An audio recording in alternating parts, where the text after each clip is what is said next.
Welcome back to How We Got Here. This podcast is sponsored by the Virginia Museum of History and Culture.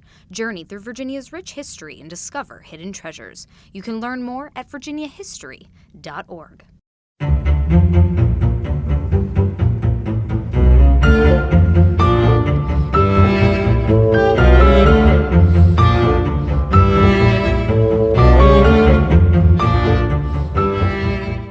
Okay, podcast world, if you love history, or you just love to hear about all the quirky stuff that's happened around us, this is the podcast for you. It's about Virginia's rich history, told 1 week at a time.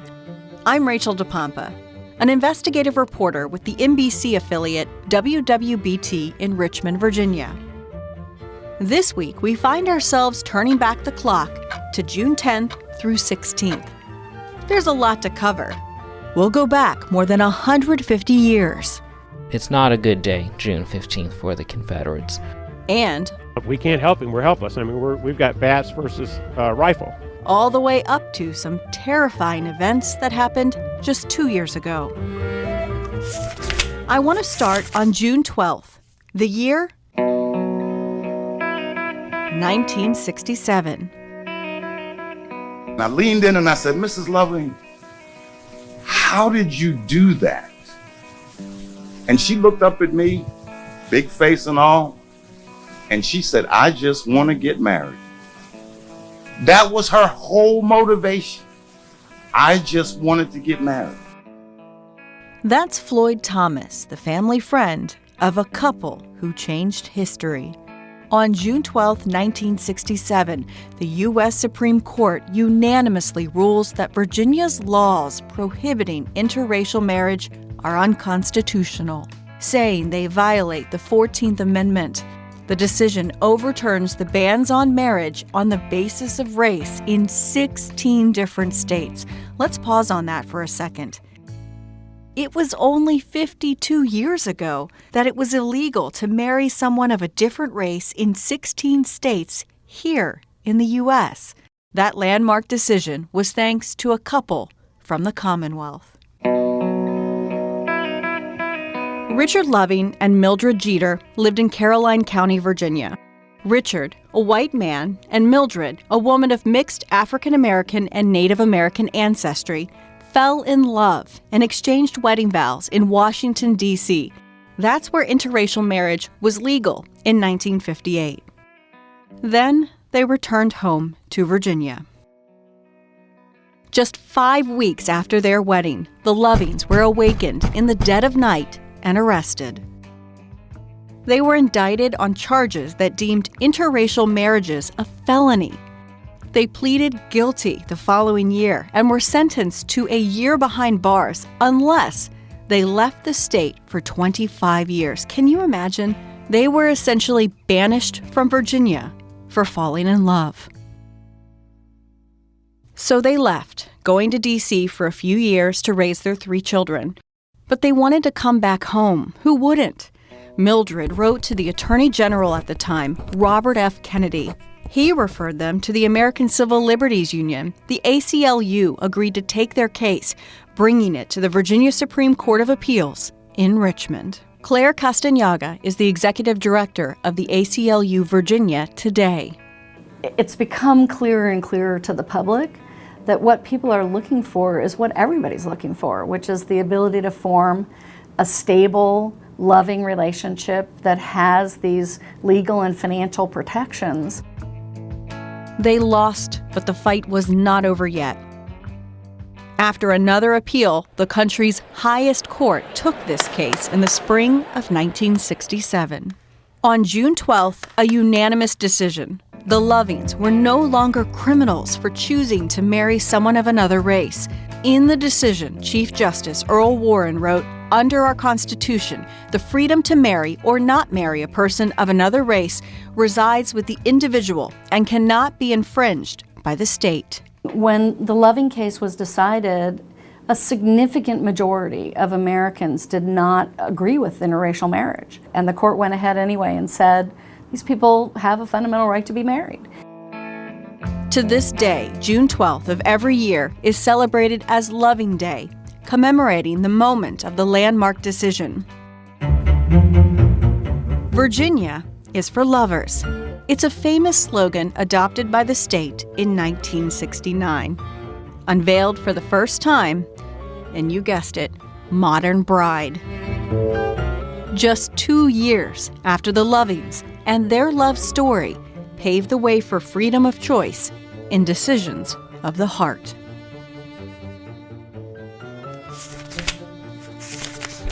Let's step back a century from the 1960s to the 1860s, specifically June 15th, 1864.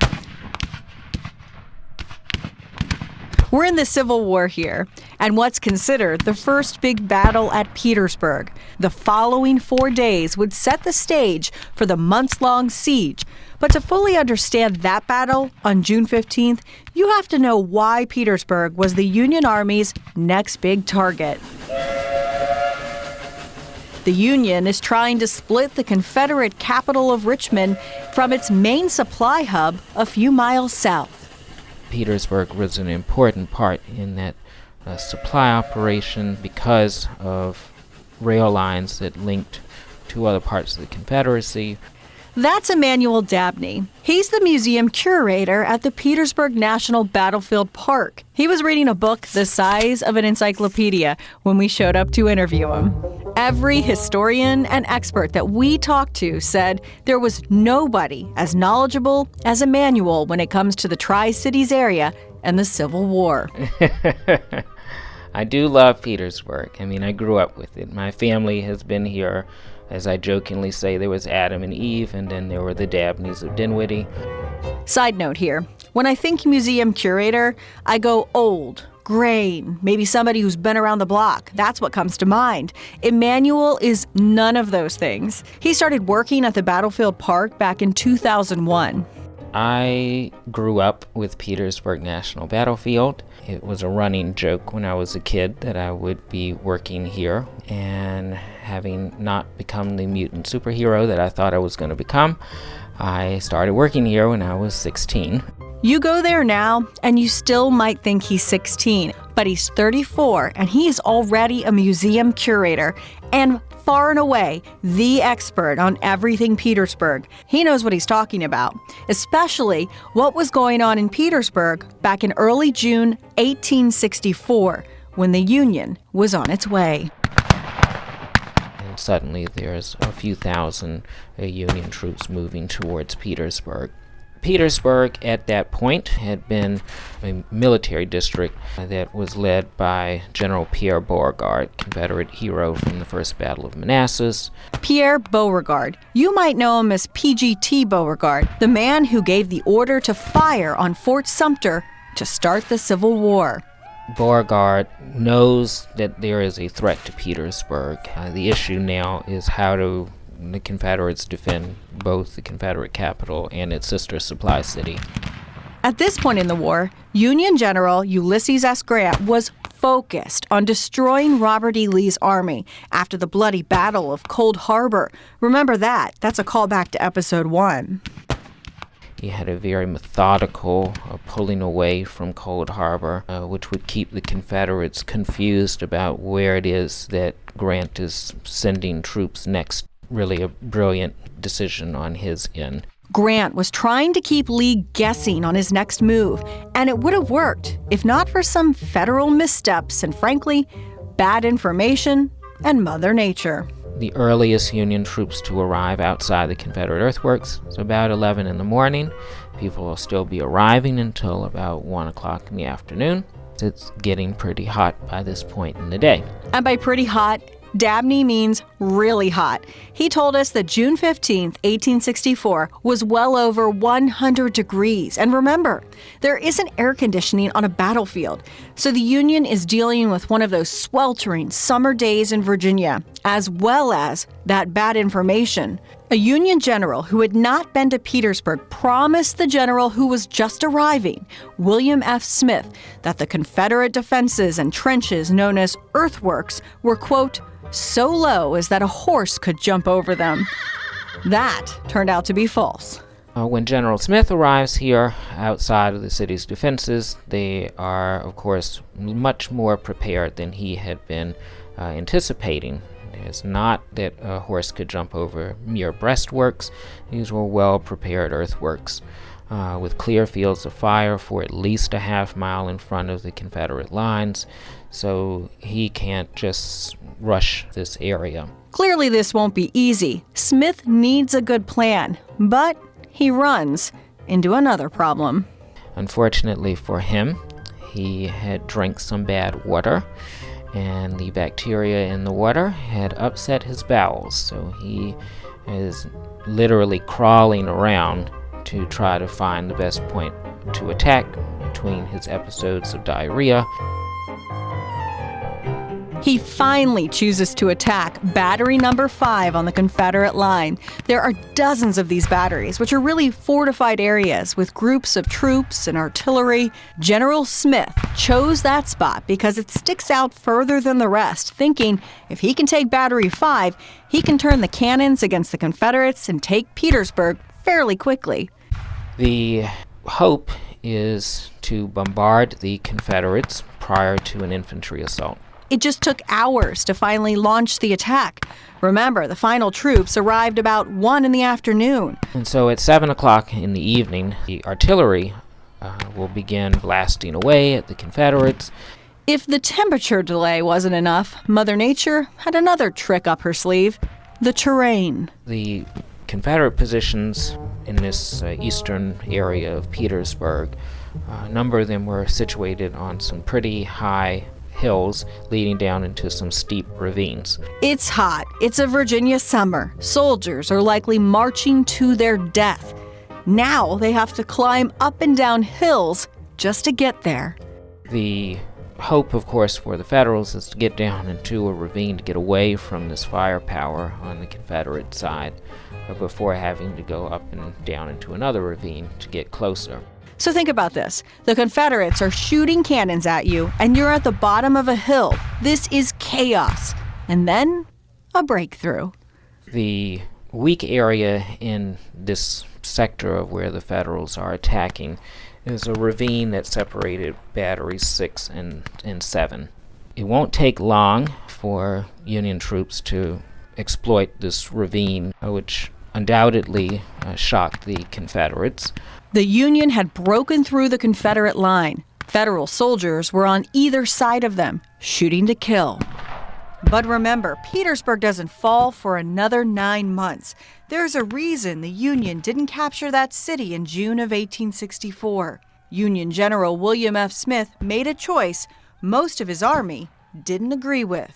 It's the decision that he made underneath that full moon that night outside of Petersburg. Did not please everybody in the ranks. As one soldier stated, that he had never heard such foul language in his life as the night of June 15, 1864, as the men cursed Smith for not pressing the assault on. So Smith decided to stop the fighting for a night. We can only speculate now. Had he continued, perhaps there never would have been a siege of Petersburg. The Battle of June 15th is over, a clear victory for the Union. So why did the siege last 9 months?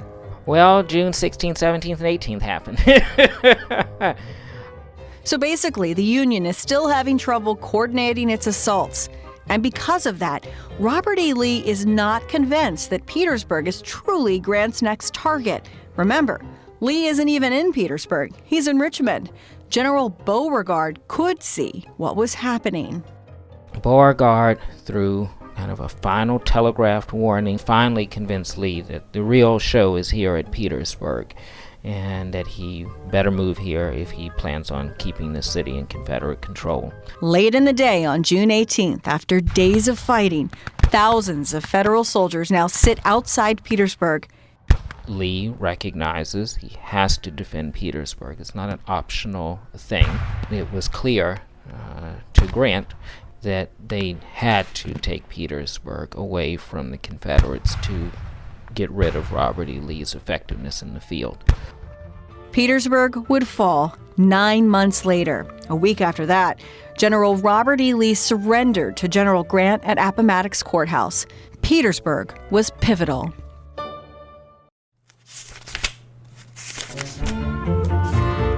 You've probably noticed a theme in these episodes: war. The Commonwealth has been the stage where a lot of battles, people, and moments have been inked into the history of this country. Head east on Interstate 64, and you'll go through Williamsburg, which was the capital of the colony of Virginia during our next moment in time, June 12, 1776. The Revolutionary War was underway. The Virginia Constitutional Convention was meeting in Williamsburg. The colonies wanted independence. George Mason drafted the Declaration of Rights.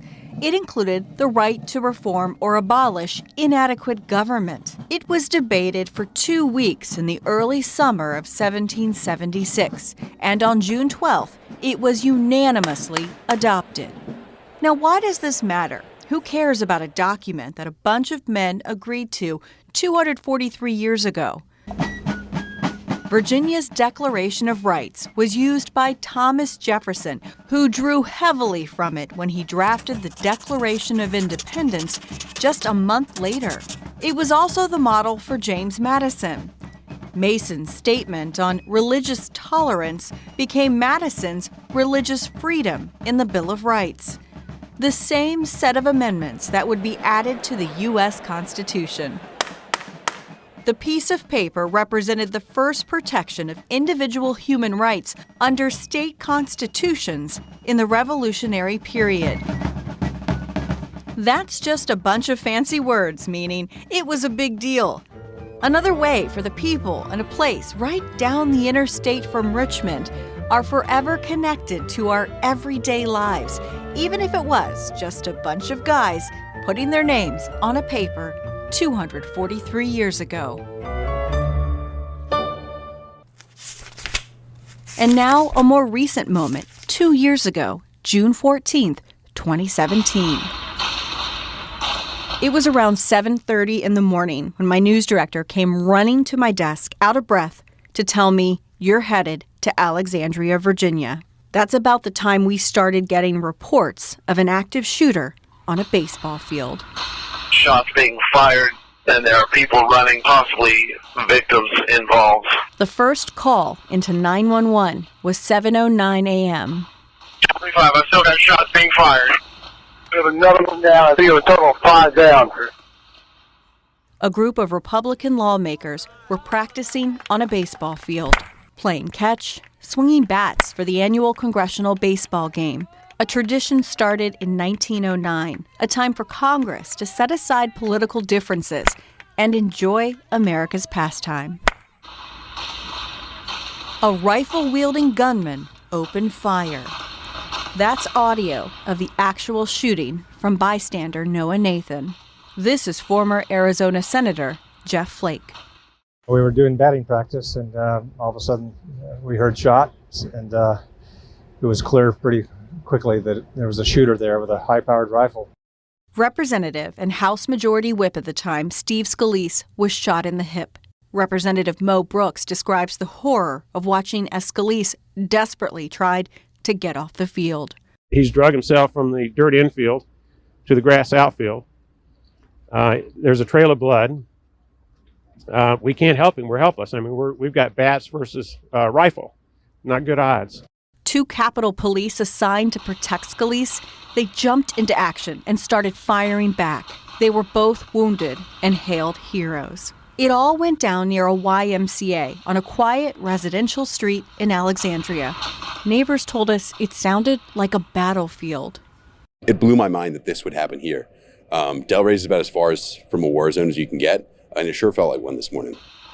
My first reaction was, with the pop, pop, pop, pop, pop, is somebody trying to kill people in the YMCA like they did at Virginia Tech or Columbine. This assailant died in a battle with police. I'm not going to name him. I've covered enough mass shootings in my years as a journalist, and I've heard from enough victims and families and survivors. That person doesn't deserve the acknowledgement. I know in the initial days of a shooting, we need to know who and why.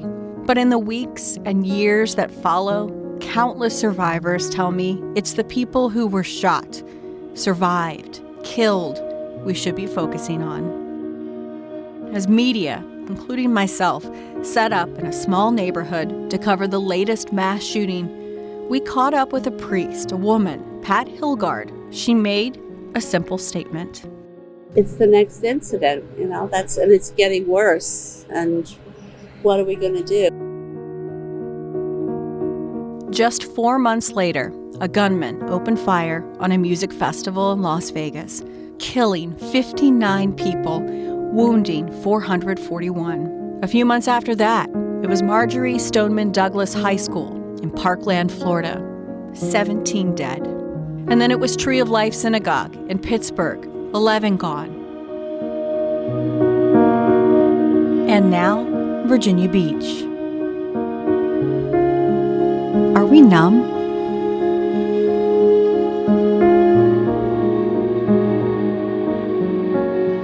June 14th, 2017.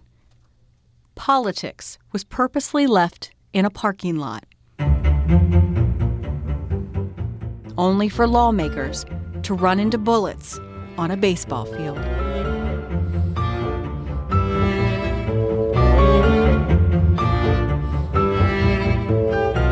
This podcast is recorded by WWBT NBC 12 in Richmond, Virginia. A very special thank you to the wizard behind this podcast, Colton Weekly, and to our digital director, Kate Albright, who thought of this whole idea. Thank you, Tina Rodriguez, for the beautiful logo. And a special shout out to the Dabneys of Dinwiddie, specifically Emmanuel. Next week on episode 3.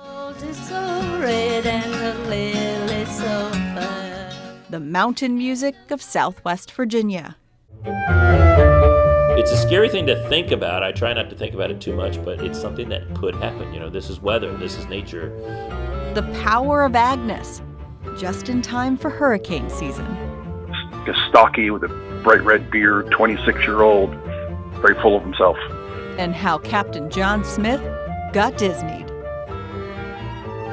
If you like this podcast, please support local journalism. You can find stories like this from a little more recent history at NBC12.com. And if you don't mind, rate and review us so others will find us. We'll be back in your life next Monday.